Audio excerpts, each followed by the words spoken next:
पिछले 10 साल में ये सरकार का आंकड़ा है कि 26 लाख करोड़ रुपए का कर्ज माफ हुआ है। हमारा पूरा जो सरकारी तंत्र है, बैंकिंग सिस्टम है, वो उनके सिर पर चढ़ जाता है। किसान 5,000 रुपए का लोन ले लिया, उसकी गाय भैंस खोलने तक ये बैंक वाले उनके घर चले जाते हैं। क्या ये 26 लाख करोड़ रुपए जिनका माफ किया गया है, उनमें एक भी SC, ST और OBC है? एक भी पूंजीपति? नमस्कार, मेरा नाम आलोक है। आप लाइव स्ट्रीम देख रहे हैं। देश की संसद में आरजेडी के राज्यसभा सांसद संजय यादव ने जो बातें रखी हैं, ये कहा है कि किसानों के साथ जब कर्ज माफी की बात होती है तो उनकी बातें नहीं सुनी जाती है, लेकिन जो बड़े पूंजीपति हैं उनका 26 लाख करोड़ रुपया माफ कर दिया बैंकों ने, केंद्र की सरकार ने। आजादी के वक्त देश का बजट क्या था, आज देश का बजट क्या है? तो बजट तो साल दर साल बढ़ रहा है, लेकिन सिर्फ पूंजीपतियों की ही सरकार है। देश में जो पूंजीपति हैं, कौन है पूंजीपति? आखिर ये पूंजीपति कौन है जिन्होंने 26 लाख करोड़ रुपए का कर्ज अपना माफ करा लिया? और किसानों का कर्ज माफ नहीं होता है। देश के हालात क्या हैं? युवा क्या रोजगार की बात कर रहे हैं? कहाँ नौकरी है? संजय यादव देश की संसद में क्या कर रहे थे? उनका ये भाषण सोशल मीडिया पर काफी वायरल हो रहा है, हम आपको दिखाते हैं। संजय यादव।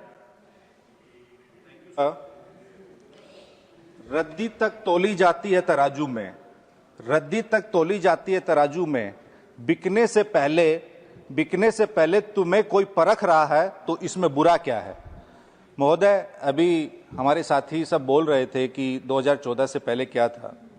1947 में जब हमारा देश आजाद हुआ और अंग्रेज देश छोड़ के गए, उन्हें भगाया गया, उस वक्त देश में खाने का अन्न भी नहीं था, और जो उधर बैठे उनका तो देश की आजादी में कोई योगदान नहीं था। तो जब हमारा देश आजाद हुआ तो उस वक्त हमारे देश की जो लिटरेसी रेट था वो मात्र 12% था, और देश की औसत आयु 32 वर्ष थी, और हमारे देश का पहला बजट मात्र 197 करोड़ रुपए का था। आज हमारे देश का बजट 55 लाख करोड़ रुपए है, और 2014 तक कितना था वो सब जानते हैं। तो 1947 से लेकर 2014 तक का जो सफर था वो, उसमें सभी देशवासियों का योगदान था। तो उससे पहले सृष्टि नहीं थी, चांद सितारे नहीं थे, ऐसा नहीं है। सब कुछ 2014 के बाद नहीं हुआ है। महोदय, जैसा अभी इस बिल में ये bank insolvency and bankruptcy code की हम बात कर रहे हैं, तो पिछले 10 साल में ये सरकार का आंकड़ा है कि 26 लाख करोड़ रुपए का कर्ज माफ हुआ है।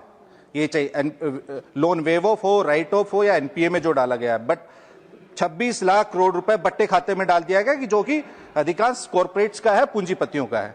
महोदय, मैं आपके मार्फत से, इस सदन के मार्फत से देशवासियों की तरफ से ये पूछना चाहता हूं, इस 26 लाख करोड़ रुपए जो आपने माफ किया है, इसमें कितने किसानों का है? अगर किसान कोई 5,000 रुपए का भी लोन ले लेता है, कोई छात्र पढ़ाई के नाम पे 1 लाख रुपए का भी लोन ले लेता है, कोई गरीब बेटी की शादी के लिए, बेटे की पढ़ाई के लिए लोन ले लेता है, तो हमारा पूरा जो सरकारी तंत्र है, बैंकिंग सिस्टम है, वो उनके सिर पर चढ़ जाता है। किसान 5,000 रुपए का लोन ले लिया, उसकी गाय भैंस खोलने तक ये बैंक वाले उनके घर चले जाते हैं। लेकिन यह 26 लाख करोड़ रुपए माफ कर दिया पूंजीपतियों का। ये कौन पूंजीपति है? हम तो कहना चाहते हैं कि इन 26 लाख करोड़ रुपए जिनका माफ किया है, इन पूंजीपतियों की सामाजिक पृष्ठभूमि देखनी चाहिए।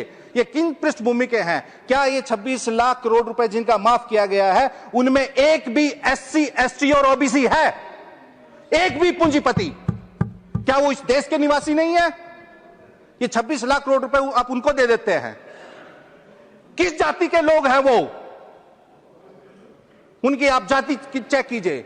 वो इस देश का पैसा खा के जाते हैं, और एक किसान जो कि किसानी कौम के लोग हैं, गरीब लोग हैं, वंचित है, पिछड़े हैं, दलित है, आदिवासी हैं, 5 से 10 हजार रुपए भी आप उनका माफ करने में, ये बैंकिंग वाले उनकी गर्दन पे पैर रख के वो वसूली करते हैं। लेकिन अपने पूंजीपति मित्रों का ये सब लोग माफ करते हैं। और ये 26 लाख करोड़ हमारे बजट का, देश के बजट का आधा है महोदय। ये बहुत बड़ी रकम है। इनका क्यों माफ किया जाता है, ये सोचने का विषय है। अब इसका क्या असर होता है हमारी अर्थव्यवस्था पे? India is one of the most unequal country in the world.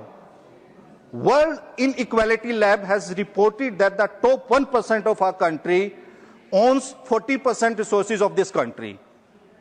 देश की इनकम का 22.6% इनकम जो है वो उन टॉप 1% लोगों के पास है। और data shows that the bottom 60% people of this country only owns 3% of nation's wealth. तो जब आप 26 लाख करोड़ कुछ पूंजीपतियों के हाथ में दे देंगे तो यही असमानता की दर होगी। और while we boast about being the fastest growing economy in the world or the fourth largest economy in the world, where do we stand? India, as far as the per capita income is concerned, we stand 141st position out of 195 countries.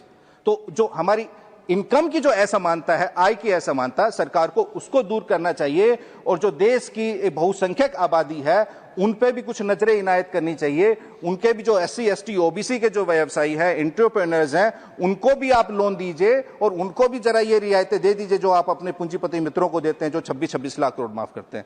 समय देने के लिए बहुत बहुत धन्यवाद। धन्यवाद। तो देश की संसद में संजय यादव ने जो कुछ बातें रखी हैं राज्यसभा के भीतर, आपने सुना है, वो पूरा भाषण हमने आपको इस वीडियो के जरिए दिखाया है। आप लाइव से बन रहे हैं।